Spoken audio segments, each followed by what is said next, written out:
Get started. Again, I am Alexa Tinsley. I'm the Director of Programs here at Jett Foundation.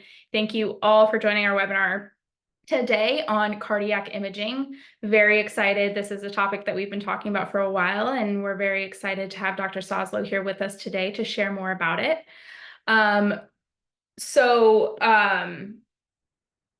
Sorry, I lost my train of thought for a second. We're super grateful to Dr. Soslow for making this webinar possible. He is a professor of pediatrics in the Division of Pediatric Cardiology at Vanderbilt University Medical Center. He has advanced training in cardiac imaging, so perfect person to talk about cardiac imaging today. And he has also helped found and now co-directs the DMD multi-specialty clinic at Vanderbilt, and has also helped found the pediatric gene therapy clinic at Vanderbilt University Medical Center. So before we get started, I do just want to mention a few things. This is being recorded, so if at any moment you have to hop off, lose power, whatever that may be, it is recorded and will be on our YouTube, Facebook, and website later for you to take a look at. Also, if anybody wanted to be on this webinar today that you know of and was not able to attend, we will be sending everybody the recording link after this presentation once it is up on YouTube, and you can feel free to share it. There is also closed captioning for me. It has the CC button. It's kind of like in the middle of my screen. It says show captions. So you can do that. You can see a full transcript. I believe there's also language options available as well. And then at the end of the presentation, there will be a Q&A. So there is a Q&A box at the bottom of your screen as well. It's like two chat boxes put together that says Q&A. We do primarily use that to answer questions. We do try to look at the chat to see if any questions come through there. And if anybody is watching on Facebook, if any questions come in, we do also try to capture those as well. So while we do our best to answer all the questions, we may not get to all of them. But if for some reason we don't get to your question, we will go ahead and send it to Dr. Soslow after the fact to see if he might be able to answer them then.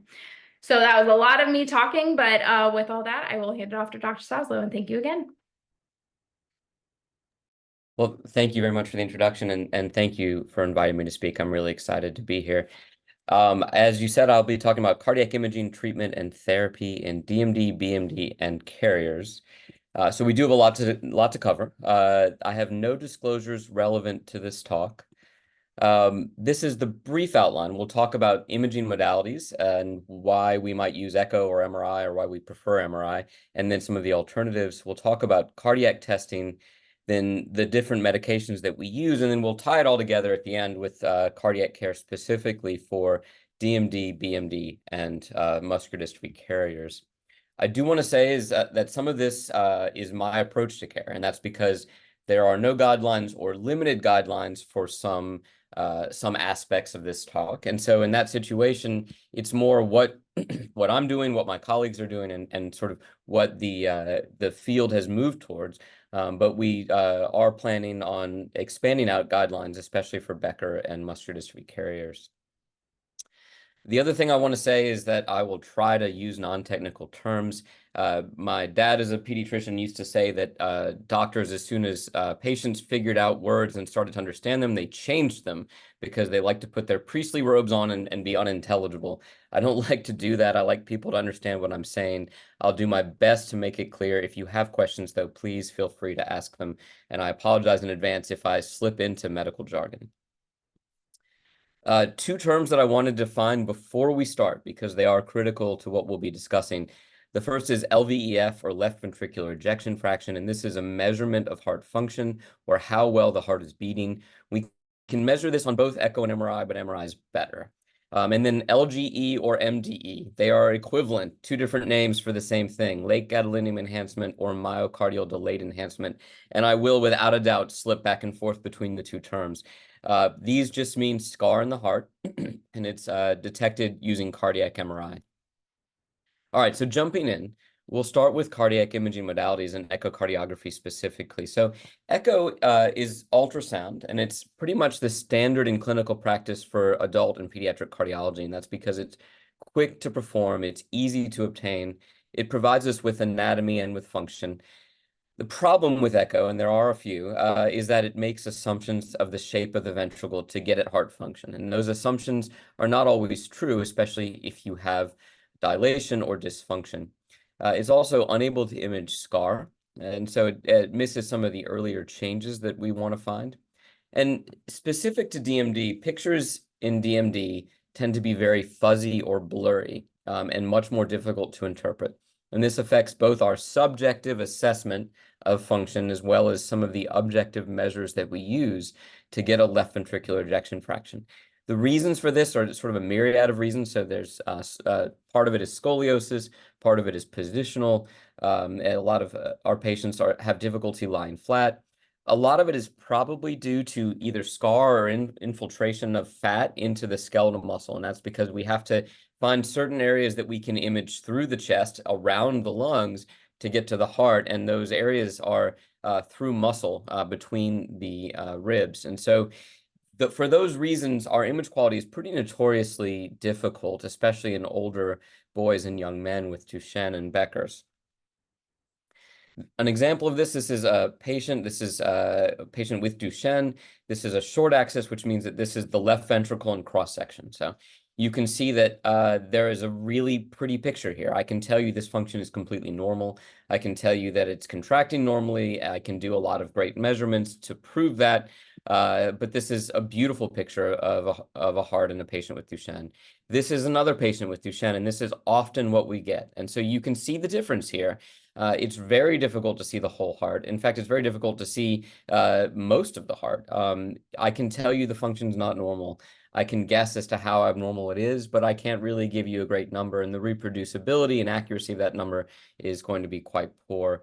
And so for that reason, we really focus on cardiac MRI, especially in patients that are older. Cardiac MRI is different in that we don't have to worry about those imaging windows. So images in cardiac MRI are really only blurry if a patient moves or breathes. It doesn't matter what their body habitus is. It doesn't matter how much muscle replacement they've had. It's really just, it's going to get us the same images as long as they're able to hold still. It has become the gold standard in cardiac care in general. So what that means is that this is the test we use to compare other tests to. It is the most accurate and reproducible method of getting a left ventricular ejection fraction. And so for that reason also, it's our go-to. It also has the advantages of being able to image scar in the heart, and we'll talk a little bit more about that later.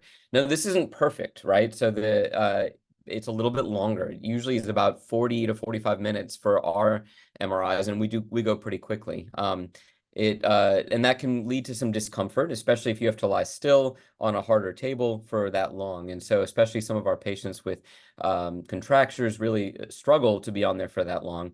And we try to do shorter MRIs without contrast in a lot of those patients to get it done in about 20 minutes. They have to hold their breath to get the best images. We can do the images without breath holds, but we have trouble with that. We have trouble with motion. And then we have trouble with heart rate. With faster heart rates, it can be pretty difficult to get as pretty a picture. And then with slower heart rates, the breath holds take quite a bit longer. So not everyone can undergo a cardiac MRI. We understand that and we work around that. This is just our preferred method. So just some brief discussion about echo versus MRI. These are data that we published years ago when we did echo and MRI in most of these patients on the same day. And we looked at multiple different methods of assessing function by echo on the x-axis here, excuse me, the y-axis here. And you can see, and the x-axis is the LVEF by the cardiac MRI. And you can see that the correlation between these two is actually not very good in most of these cases. So the better these tests agree, the closer they would be to a line right here. And there's quite a bit of scatter in all of these tests. The best two were 2D fractional shortening and 5/6 area length. Those are what we aim for, what we try to measure in all of our patients when we do echoes. Unfortunately, they're not measurable in everybody because of the limitations in echo windows. And they're still not perfect or not as good as we would like. The final sort of result of this work was that if the images are clear, echo is really fine for adequate and routine. It's really more than adequate for routine functional evaluation and screening. But if the images are blurry, we really need to get cardiac MRI to evaluate for any underestimation or overestimation of the function. And then for any research studies where we really need much tighter agreement that cardiac MRI is really the best option. it wasn't just us who've done this work. There's multiple other papers that have looked at this and seen variable but always decreased correlation from the goal between echo and MRI in patients with Duchenne. So let's talk a little bit more about MRI. So one of the things that we really use MRI for and leverage it for is the detection of scar or late gadolinium enhancement.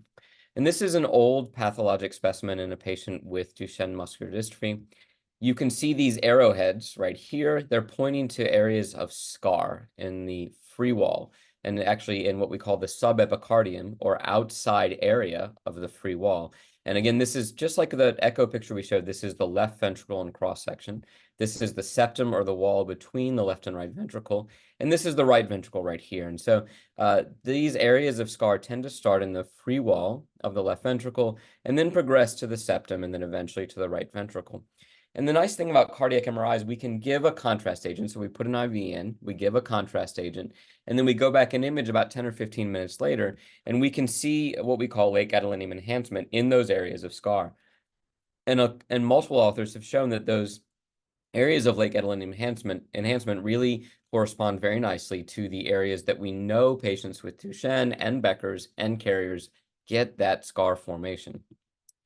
This is really important for a couple of reasons. The first, in that one of those earlier papers, Dr. Pochowski found that most patients without delayed enhancement had normal function, and that most patients with delayed enhancement tended to be older and had lower function. But then even beyond that, Dr. Tandon looked at almost 500 MRIs, and their group showed that the vast majority of DMD patients develop delayed enhancement before they develop depressed function. And they went beyond that and showed that those patients who do not have delayed enhancement do not have any change in their LVEF. So their LVEF remains constant. But once they develop delayed enhancement, that seems to be the inflection point where patients start to have that cardiomyopathy phenotype and they start to have progression of disease and progression of LV dysfunction. So once you have delayed enhancement, that's when we know that your cardiomyopathy is beginning. And that's really important because there's such variability in DMD in particular, but also even more variability in patients with Becker and in carriers. And so this is what it allows us to detect the beginning of cardiomyopathy even before dysfunction and know that we need to treat more aggressively. All right, there are limitations for LGE. The first thing is we need normal myocardium. It depends on there being normal myocardium. And there's often not normal myocardium in patients with muscular dystrophy. You have the genetic defect in every cell. And so there's often a diffuse fibrosis or scar that's spread throughout the heart. And we really have a limited ability to detect that with LGE or MDE. It's also a subjective test. The objective ways to measure it are quite difficult and are really only semi-quantitative. And so we do run into some trouble in terms of quantifying the amount of scar in the heart. There are more novel techniques that a lot of us are moving towards or have already moved towards, and we report these routinely in all of our MRIs, but especially our patients with cardiomyopathy and heart disease. And this is called parametric mapping. So there's multiple types, but I'm going to focus on native T1 and ECV. And these are both methods to detect scar and edema. And you can see here on top, this is a healthy control without enhancement, and they have a normal T1 and a normal ECV. But this patient here with Duchenne in the classic sort of delayed enhancement pattern has elevated T1 and also has elevated ECV in those same regions where they had enhancement. The other thing that's really interesting here, though, is this patient at the bottom had no delayed enhancement, had normal function, but their T1 was elevated and their ECV was elevated. And so we really think that this is even an earlier finding in patients with Duchenne, and we've been using this and reporting this, and we start to be a little more aggressive with our therapy as soon as we see elevations in T1 and ECV, not just late gadolinium enhancement. And when we looked at a larger cohort of patients with DMD and compared them to controls, these were all patients with normal MRIs and DMD. So they had no delayed enhancement, normal function. You can see that some had already started to have elevated T1 or elevated ECV, suggesting early scar. And the other nice thing about ECV and T1 is they can measure diffuse scar, or that scar that we really struggle to see with our delayed enhancement imaging. The other thing I want to talk about just briefly is something called myocardial strain, which a lot of you may have heard. This is a measure of subclinical function. It's technically deformation of the heart. And this is also a sort of a before development of dysfunction, of manifest LV dysfunction. It is something that we can see. It becomes abnormal. And so this is something that some of us have used as screening measures to try to detect early disease and know if we need to treat someone more aggressively. And there's some nice studies, mostly with cardiac MRI. You can also do strain and echo, but it's limited by the windows, that suggest that that these images and this method of analysis can detect early dysfunction. These are data from Con Hoare back from 2009, and he showed that strain was abnormal before left ventricular ejection fraction. He showed that it worsened with age, and that it decreased even in patients whose LVEF improved, suggesting that there was still progression of disease and that it may be a little more accurate than LVEF. These are looking at the entire cohort that they measured in the 2009 paper. So these are control patients, and these are DMD patients without any abnormalities, and so on up until DMD patients with both significant delayed enhancement and dysfunction. And you can see that as you move from each group to the next, that the strain measurements are worse or are less negative. All right, so what about alternatives? Say you have really bad echo windows, but you can't get an MRI. What are the choices there? Well, this is one option. And so these are slides courtesy of Catherine Gambetta and Jared Linder, who are both at Lurie Children's Hospital. And this is using echo contrast, which is used frequently in adult patients, but not as frequently in pediatrics. And it's something that's starting to gain more acceptance. We have a protocol. We haven't started it up and running yet, but plan to be doing this, and a couple other centers are doing this. And just like before, this is that same short axis picture where this is the left ventricle in cross section. And you can see that it's difficult to see the heart border, which makes it difficult to measure. And this is after giving contrast. You can see that this is a little more easy to see. So instead of having to look for this heart border that's obscured by the poor windows, you can just measure the bubble contrast that's in there, the bright areas, which are here and here. You can measure that bubble contrast and use that to get a better sense of the function. It doesn't show as well as I would like in PowerPoint, but this is another example. This is a patient. This is a 4-chamber view. So this is the left ventricle. This is the left atrium. This is the mitral valve. And I can see the epicardium, but I can't see the endocardium very well. So I don't know what the function is.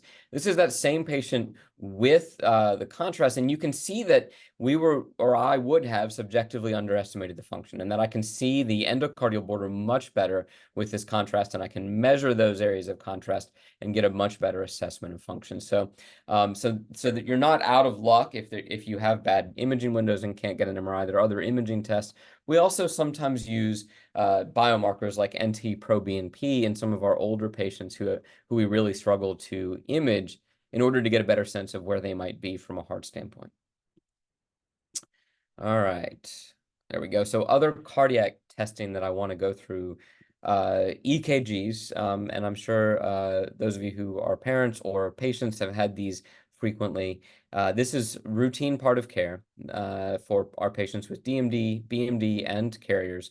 It allows us to evaluate for any rhythm abnormalities. It allows us to look for tachycardia or fast beats. And a lot of our patients have resting fast heartbeats, like they don't come down to the normal slower heartbeats that we see in healthy children and adults. And this can put a little more strain or stress on the heart. We also can find early signs of dilation or scar with EKGs.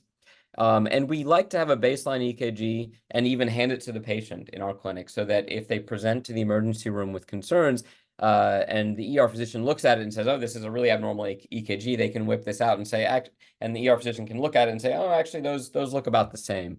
So maybe I don't need to be as concerned. So I think it really is important, especially if patients who are traveling or in patients in our center. We see patients from not even in our state that drive 5, 6, 7 hours to get to us. And it's important for them to have examples of where they are for their local providers. Lab work, I talked about this very briefly just a minute ago, but we have a lot of lab work that we tend to get. It varies depending on the stage that patients are at, whether we need these, but one of the things is electrolytes. Some of our medications in particular can cause some electrolyte derangement, so we like to check to make sure that those are still within the box where we want them. Kidney function is important, especially with heart dysfunction that can decrease blood flow to the kidney, and so we need to make sure kidney function works, is the kidneys are working well. We can't use the standard method very well because it depends on muscle mass. And so we use something called a cystatin C, which is a sort of more novel or a newer test for kidney function that works well in patients with muscular dystrophy. We also screen for heart dysfunction and stretch. And as I mentioned before, this is NT-proBNP. And this is a nice screening method. It really only helps us later in the disease process, but it's earlier than a lot of the other standard biomarkers used in adult care. And so this is the one that seems to work the best. And then a lot of centers will screen for ongoing heart damage using a troponin I. And this is a common thing to find, and it's not something that we stress out about if it's a little bit elevated. The reason we tend to get it is if it's a little bit elevated and someone comes into the emergency room with chest pain, a lot of times people will get really nervous about that. And so if we have some baseline evaluations and can say, oh yeah, he's always been a little bit elevated, that's not anything to worry about, can be very reassuring for providers. The last thing I'm going to talk about are rhythm monitors, and this is obviously a pretty important thing because arrhythmias can be a part of muscular dystrophy. It's especially common in other types of muscular dystrophy, but in anybody with heart dysfunction, there's a concern that they could have arrhythmias from that. And so we get Holter monitors relatively frequently. These can be done for 1 to 14 days. So our standard Holters put leads in multiple places, and we do about a 1 to 2 day Holter. But there are newer ways of doing this. This is the Zeo patch. This is the oh, I'm blanking on the name. The Body Guardian from Preventis, and those can be on as long as 14 days to give us an evaluation of heart variability and also give us a longer way to assess for arrhythmias. We can do looping recorders that can be placed on the chest, and these can go as long as 30 days and look for arrhythmias. And then there's been a lot of work recently in adapting implantable looping recorders to patients with Duchenne and other types of muscular dystrophy. And these are actually, it sounds much worse than it is. They are implanted underneath the skin, but it's actually done with just a local anesthetic. They're very tiny and they're done in clinic. And so it's a really quick, easy procedure. Put them in and they'll last for about 3 years. And they're a really good option for patients who are really at high risk of arrhythmia. And that's mostly going to be other forms of muscular dystrophy, but also for patients with cardiomyopathy and concerns for possible arrhythmias. They really are much better at detecting an arrhythmia than something that's only on for 14 or 30 days. All right, we'll briefly go through some of the medications, and I think a lot of people are probably aware of heart medications that we use. I also want to just step back and say that most of the standard medications for muscular dystrophy have been adapted from adult heart failure. There's less research specific to muscular dystrophy. When there are studies, they are always small, and that's just a function of it being a rare disease. And so it's a little bit frustrating for us as providers and for patients and for patients' families that we don't have better data. But it's something we're working on, and it's something we're trying to get more data on. But it's really hard to get larger studies in patients because DMD and BMD are so rare. The other thing I'll say is that we use these medicines. These medicines work, but they're not perfect by any means. And we really do need novel muscular dystrophy specific therapies. And a lot of us, that's what my research is on. That's what a lot of my colleagues' research is on. We're trying to get newer, better therapies to our patients so that we can improve their heart or at least keep it stable for longer.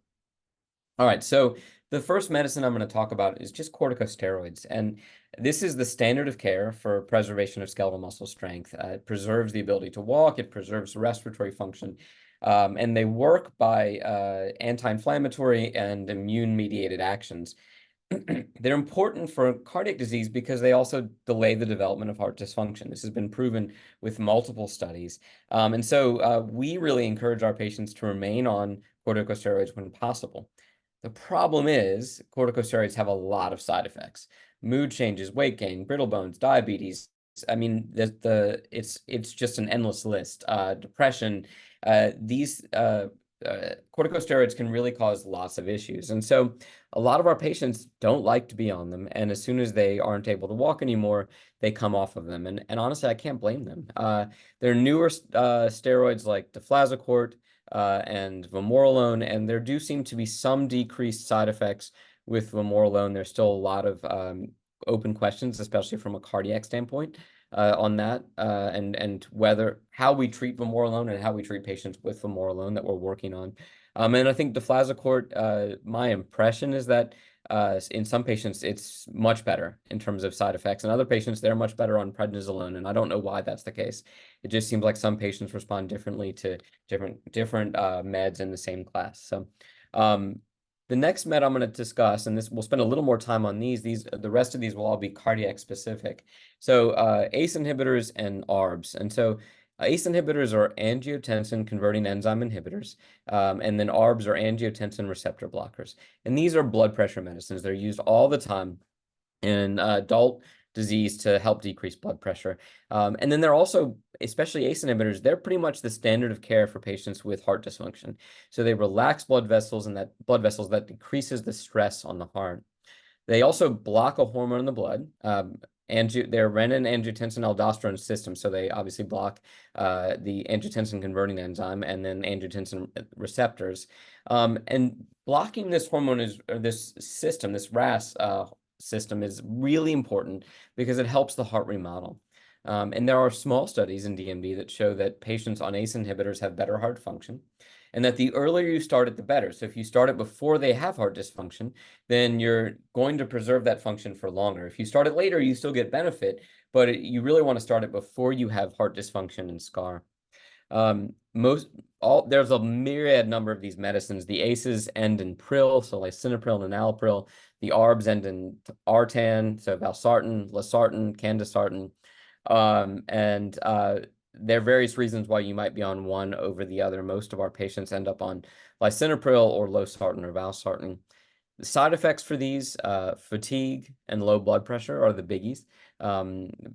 Especially as we push to higher doses, it can drop your blood pressure. And if you're symptomatic from that, we don't really want you on that.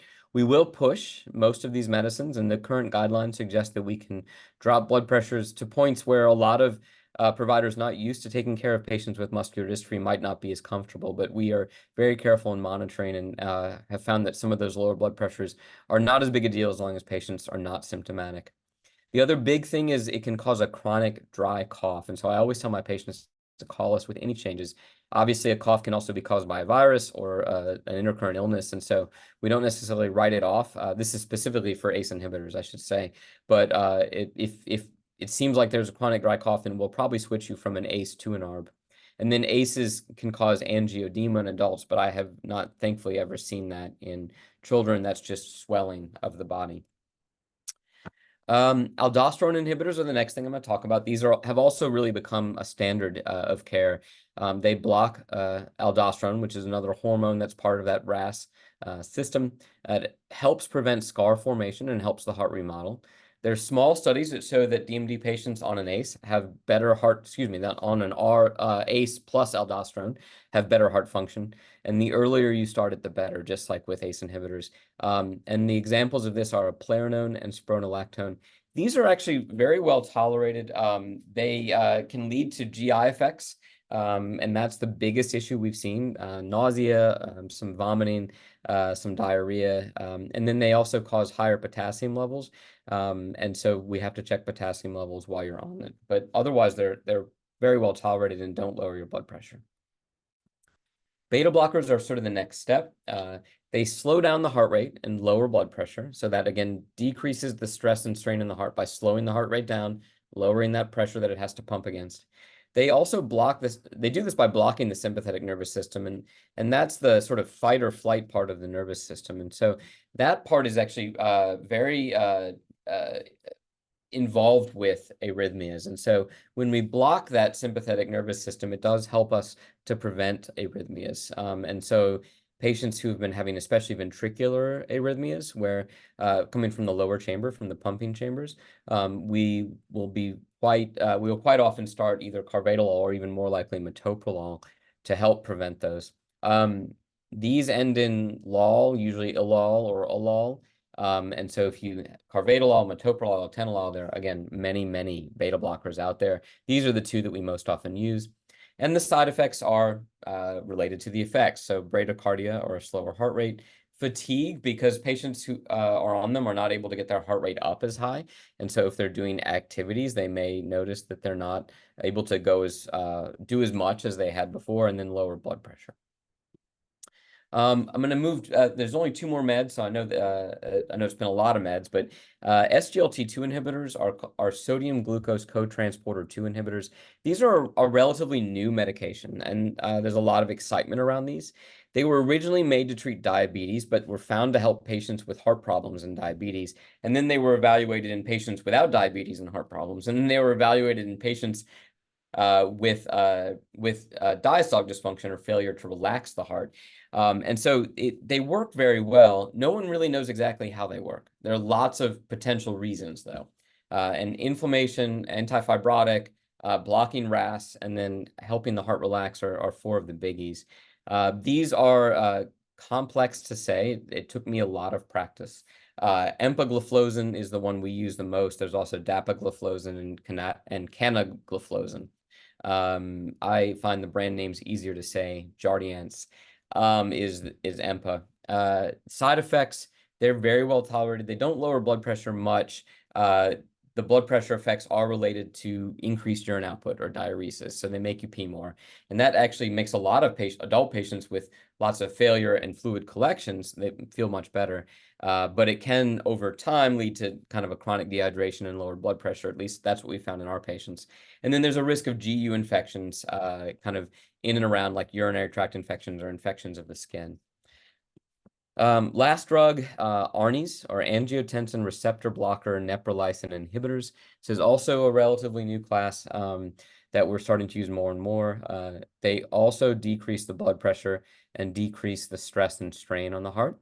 And they modify hormones in the blood to help the heart remodel, but they're combo drugs. So it's two different hormone modifiers. One of them blocks RAS, and that's the angiotensin receptor blockers that we talked about in the beginning.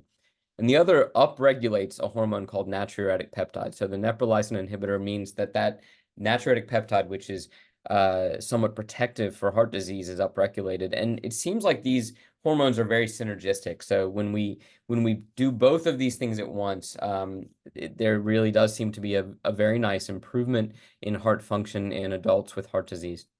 Entresto is the brand name for this med, and it's what we often use when we're talking about it. And we've used this in a decent number of our patients with Duchenne, and they've done quite well on it, and we're pretty pleased. They do get fatigue and lower blood pressure, and we found that and others and our colleagues around the country have found that it's difficult to get to the max dose, but that it does seem to be helpful to be on them. Okay. So that's all of the background that we talked about the imaging. We've talked about the different meds we use. We've talked about the other sort of evaluations that we do in clinic. Now we're going to briefly kind of touch on the care of Duchenne, Becker, and carriers. So when you look at Duchenne muscular dystrophy, you're born with it, obviously, so you have that dystrophin mutation at birth. Most patients with Duchenne have a loss of ambulation around 11 to 13 years of age. Tends to be more towards this 13, 14 range in patients who are on corticosteroids, tends to be earlier in patients who are not. And most of them are starting to get assisted ventilation, usually nocturnal ventilation with CPAP or BiPAP, around 15 to 18 years. So there is a lot of variability. It does depend on the patient, but there's some set time points that we know about. What's happening with the heart during all this? Well, again, you're born with the dystrophin mutation, but your heart function is normal at birth. And we know that it takes time for that to progress. But there's also altered molecular structure and function, and that progression does occur over time, so that for the longer that you live with Duchenne, the more likely you are to have cardiomyopathy and heart dysfunction. And we also know or assume that that the vast majority, if not everybody, will eventually have some heart dysfunction, but it's quite variable. And so some patients get it really early in the disease process, and some patients don't really ever have major problems with their heart. And so one of the things that we're very interested in and trying to figure out is what causes that variability, and can we use that to come up with novel therapies. So in terms of our treatment and our care of patients with DMD, I tend to focus less on the ages and more on the sort of area they are in the heart progression. So the average age of poor LV function is probably around mid-teenage years, around 15. And again, we define LV dysfunction as an LVF less than 55%. But again, there's a pretty broad range of that. And so I certainly have had patients who had significant heart dysfunction at 8 or 9. That's very rare, but it's happened. And then I have a decent number of patients who have normal function or only borderline depressed function in their 20s. So that mild disease is also relatively rare. The other thing is the onset of scar, and the average age is probably a little after 10, but about 15% of patients will have it under 10 years of age. So, and we see quite a bit of variability with that also. So what do we do to care for our patients with Duchenne specifically? We perform yearly evaluations until about 8 years of age. We change to every 6 months if there's any abnormality, or around 8, 9 years of age, we start to see them every 6 months just to make sure that there's no progression. That's kind of where we expect around 8 to 10 that we are going to maybe start to see some progression of disease. We routinely obtain an electrocardiogram to look for rhythm stuff like we discussed. We also always get either an echo or a cardiac MRI. And that's because patients with Duchenne tend to be weaker and tend to end up in wheelchairs around 11 to 13, like we discussed. And so that means that we can't really depend on their reporting of symptoms as much as we can in older patients or adults, or in patients with other diseases where they might feel really tired with heart dysfunction. And so we really need to image their hearts to see how things are going and make sure that we're treating them correctly and aggressively enough. In older patients or in patients on certain meds, we might get lab work. And we usually get that every year or as frequently as every 6 months in some centers. And then we use monitors to evaluate heart rhythm. So our standard of care is a Holter monitor every about 3 years, starting around 8 years of age. And then if there's significant delayed enhancement, and definitely if there's dysfunction, we'll do it as often as every year to look for any rhythm problems. In terms of imaging, as we discussed, the echo image quality is quite good in younger patients, but as they get older, the image quality degrades significantly. And so we really like cardiac MRI because we don't have to worry about that. The problem is there can be some difficulty with patients either holding still or having breath holds when they're younger. And there can be a lot of discomfort due to contractures and lying in one position. A lot of our patients feel much more comfortable in their wheelchairs than lying on their back or even on their side in the MRI machine. And so there can be some downside out here. And then earlier than that 7 to 8 year range, most centers are doing either free breathing or anesthesia MRIs, which really decreases the quality significantly. And so from a clinical standpoint, we tend to use echo in these patients. Most centers, once they've started getting MRI, obtain them either every year or every 1 to 2 years, but only start once they're able to do it without sedation. And most centers have stopped using contrast in every patient and use it either with mild or severe, stop using it after they've developed either mild or severe delayed enhancement, depending on the center. In terms of medications, this is a combination of my practice as well as guidelines. And so we start prophylactic therapy, and most of our colleagues do, around 8 to 10 years of age. And we start with either an ACE inhibitor or an ARB, mostly an ACE inhibitor. We start aldosterone inhibitors in patients whenever they get late gadolinium enhancement, as soon as we see it on MRI, or at 12 at the latest, because if patients aren't able to get delayed enhancement imaging. And then we at Vanderbilt are actually a little more aggressive, and we'll often start it prophylactically at 10, even if they don't have scar. We start beta blockers primarily with the onset of LV dysfunction, or if there's a resting fast heartbeat. And then the SGLT2 inhibitors and the ARNIs in most places are started in that 35 to 45% range.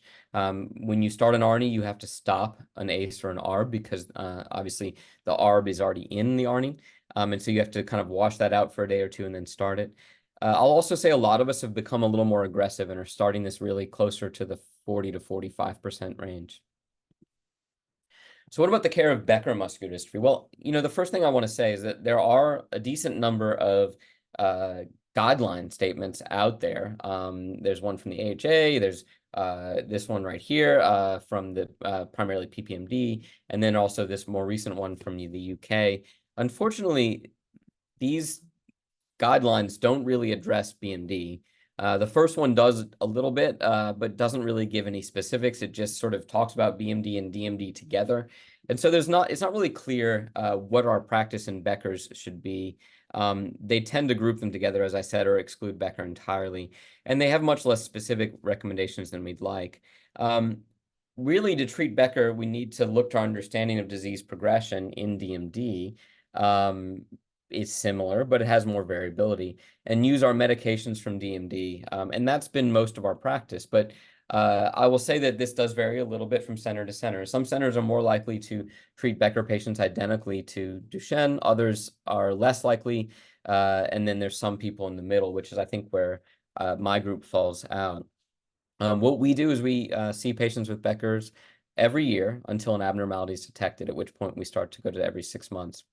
We routinely obtain an EKG every year. We get an echo or a cardiac MRI every year, and we try to do a cardiac MRI about every 3 years. Some centers do more frequently, some centers do less frequently. And this is really looking for that scar so we know if cardiomyopathy is started. Excuse me. If there's heart dysfunction, we start medications, or if there's scar, we start medications, and then we start to screen with lab work. And then we also start to screen with Holters if they have heart dysfunction or LGE. And I spend a little less time on age in this patient population.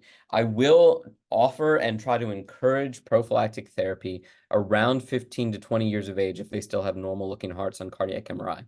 And that's just to sort of help preserve heart function as long as possible. But I'll say there's an incredible amount of variability in Becker's patients. And I have a patient with Becker's who played college baseball.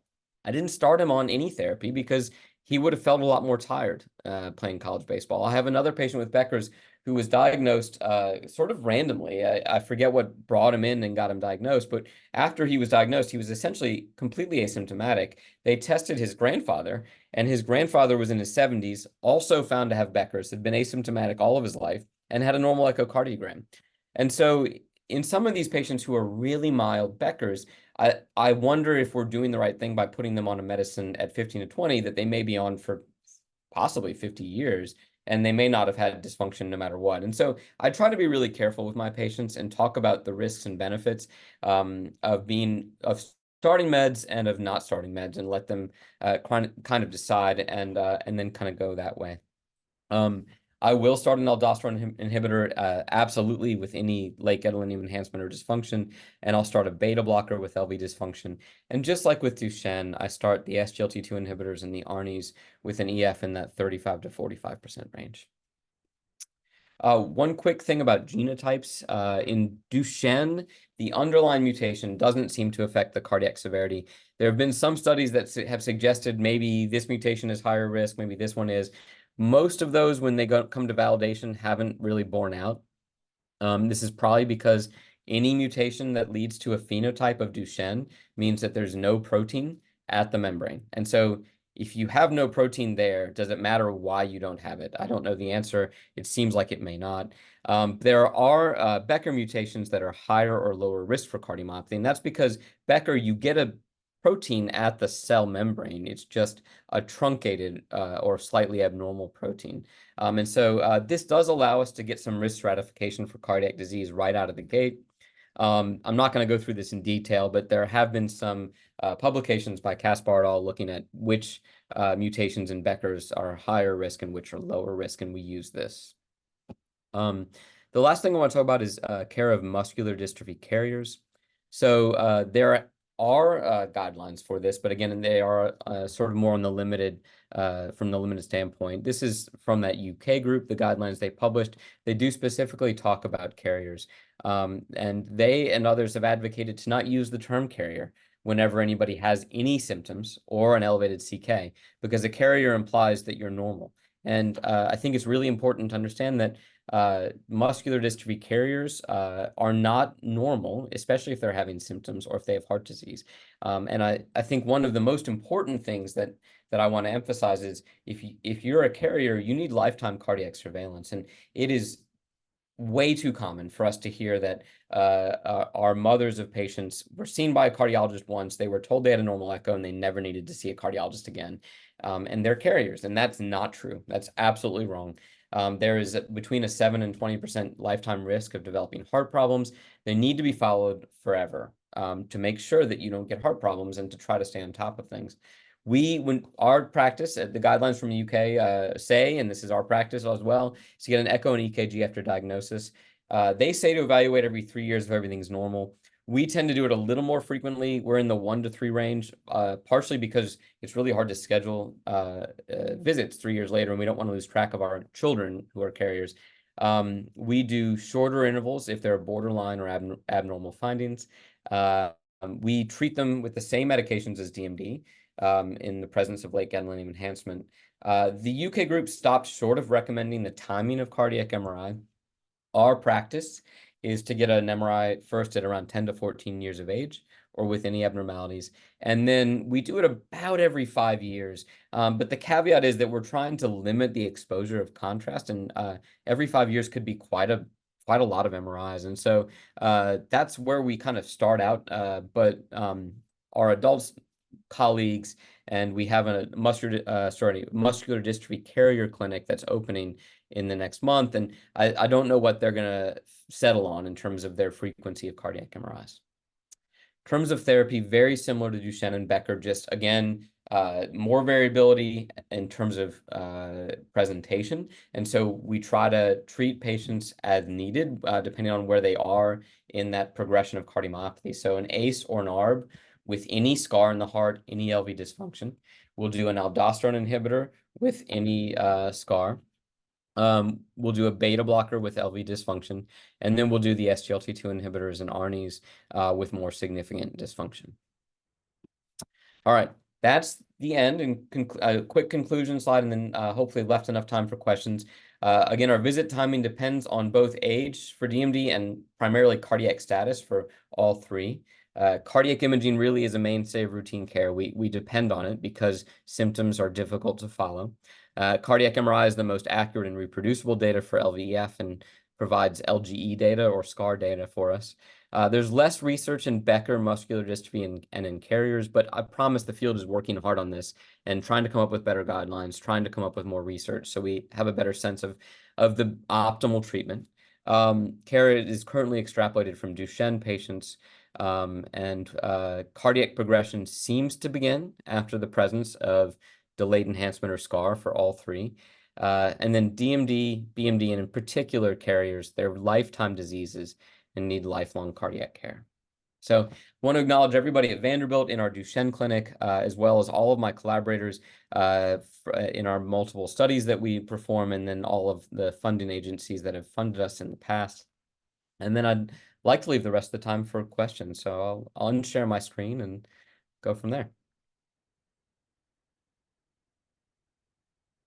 Awesome. Thank you so much. Actually, if you want to share your screen for like 30 more seconds, that way people can take down that information if they absolutely, yeah. This was really, really helpful. I've already gotten several people that said this is super informative, great information. So again, we really, really appreciate it. We do have a few questions. So the first one is, what would be the stressful troponin level in boys and men with DMD? That's a great question. Part of the problem with that is it depends on the kind of troponin you're drawing. And so the first thing that's important to understand is that there's troponin I and troponin T, and troponin T can be released by muscle. So we only draw troponin I in our clinic. But some centers draw troponin T, and that can be a little misleading because skeletal muscle can release troponin T. So it's not as cardiac specific as we think. The other thing is there's a lot of centers that have moved to high sensitivity troponin. And so they all of those assays have slightly different normative ranges. But a high sensitivity troponin normal range is usually somewhere between like 20 and 50. And the mildly abnormal ones are maybe 100 or a couple hundred, and the really abnormal ones might be in the thousands, depending on that assay. The troponin that we use is not a high sensitivity troponin for our routine care. And so normal is above 0.04, sorry, below 0.04, and above 0.04 is mildly elevated if it's 0.8 or 0.1. And if it's over 1, then it's elevated. The patients that we see with myocarditis and the patients we see with heart attacks, which we don't see that in Duchenne, but we do see myocarditis in patients with Duchenne, they usually have like troponins of between 15 and 50. So they're much higher than that 1 or 0.8 or 0.6. I start to worry in our labs if they're over 1, I'm like, that's a little more than I'm used to seeing, and I might get a follow-up much sooner, like in the next couple days or week to see. Perfect. Do you have any thoughts, comments regarding the negative effects on AAV's gene therapy on heart function? Yeah, all right. That's a great question. I have a lot of thoughts and I have a lot of questions on that. The problem is none of us have any data right now. I am also the director of our gene therapy clinic right now because we're doing mostly DMD. And so I will say that the patients we've infused have done well, and that's great. And that's my anecdotal evidence that things are okay. I worry that the older patients will have more trouble now that they've expanded the use. And so I worry about our patients who already have scar and edema in their heart that they might have more inflammation from the AAV being infused, and they'll be at higher risk of having myocarditis. Certainly, I think everybody knows about the 2 patients who died in the Pfizer study. Obviously, that's a different vector than what's being used by Sarepta and the commercially available one, but still quite concerning that there could be so much inflammation of the heart that it causes people to die, and so that's a huge issue and something that we discuss at length for our patients, no matter what age they are, before we've infused them. There's also concern that, even if there's not enough inflammation to have someone come into the hospital, could there be enough inflammation to lead to earlier scar formation and earlier heart disease? On the flip side, that the companies that have done this, like Sarepta and Pfizer, felt pretty strongly that their vectors would get to the heart, and that's probably why we see the inflammation, because they're getting to the heart, and so there is potential for improvement. So all of us are concerned. None of us know how concerned we should be. And we're just really going to do our best to collect as much data as we can to assess heart effects after AAV infusion. And it's a great question. And I wish I had better answers for you right now. It's a fair answer though. So thank you. What is the max dose for Entresto? Yeah, it's done as like two different doses. So it's the ARB and the neprilysin inhibitor. And so it starts at 24-26, then it goes 49-51, and then it goes it's 100, 102, something like that. So it's I can tell you exactly. Sorry, I always forget the third dose. But it is it's the combination of the two, and it's right around 100 for the max dose. Perfect.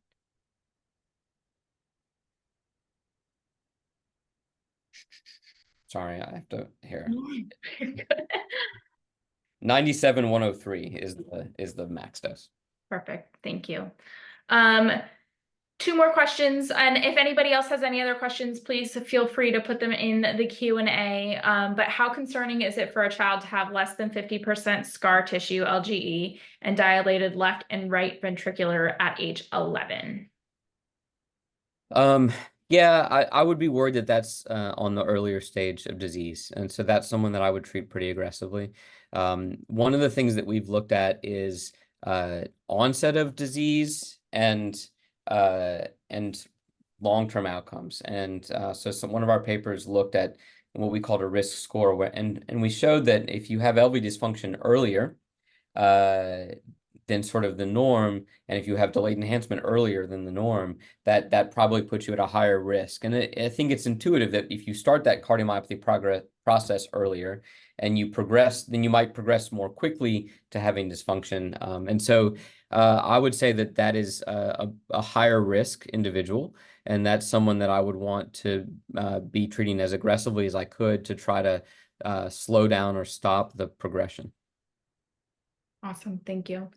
And then I also would love to know the answer to this question. I know we talked about it a little bit, but will you have any contact info for the carrier clinic opening next month? And will it be comprehensive or only cardiac, which we have talked about, but Yes. everybody else can hear it now. Wonderful question. And we've been pushing to get this started for a long time at Vanderbilt. So I apologize that it took us so long. It was a matter of finding the right cardiologist. It starts in August. It's just cardiology in the short term, but it's very clear that we need to have more comprehensive care for all of our muscular dystrophy patients as they get older. This is a foot in the door to adult medicine. We have a really good pulmonologist here at Vanderbilt, specifically, but I know a lot of people have had trouble getting these carrier clinics up and running. This is going to be just cardiac, but my goal is to get another person who's interested to expand that clinic. And then my goal is to either have them join our multidisciplinary clinic or start their own multidisciplinary clinic down the road. And I think that once they're seeing these patients and realizing that they need other care and they need to involve other people, that'll be the natural progression. I just don't know how long it'll take to get there. Awesome. So I'm going to ask a favor. So when you guys do have like full information on the date that is going to be opening, if you could send it to me and I will share it with those that are on this webinar. I know, you know this, I know this. It's such a limited space, especially for Becker and carriers. So I think just having the option and knowing where they can go for trusted care is super important. So thank you. Yeah. And I can share that with them once you guys have a date, and we would love to definitely be a part of that in some way. Absolutely. We did have one come through, recently diagnosed as a carrier. Would it be important for me to request an MRI of the heart? I had standard testing of the heart before a muscle biopsy, so echo and EKG, but no MRI up to this point. Yeah, that would be my bias, is to get an MRI. Again, like, we try to do them as often as every 5 years. The reason for that is the echo can be totally normal and there can be scar. And that means that you would need to be on medicine. If the MRI is reassuring, then that's great. And you probably don't need to be on medication right now. But it's something that I think at a minimum would be every 10 years an MRI to look for scar. And then, as I said, a lot of centers are pushing that to 5 years. So yes, I would get a cardiac MRI. Awesome. Thank you. And I think that's something that not a lot of people understand too, is the fact that an echo can be normal and then an MRI cannot. So thank you for sharing that. Yeah. But if there are no other questions, again, Dr. Soslow, this was wonderful. Thank you so much for taking time out of your day to be with us and sharing your knowledge and your expertise. We definitely could not do it without you. So we appreciate all of the information, and putting all of that into an hour was impressive. So Thank you. really appreciate you. And if anybody does have any other questions, please shoot them to info@jettfoundation.org and we will get them to Dr. Soslow. We typically send him more general questions as opposed to specialized questions about specific situations. So please just keep that in mind. But thank you again. Thank you guys for being here, because we couldn't do it without our families either. We also hope to see you on some webinars coming up in the future. So please check out our website to see what we have coming up. And we hope to see you all soon. Have a wonderful day. Thank you, guys. Bye.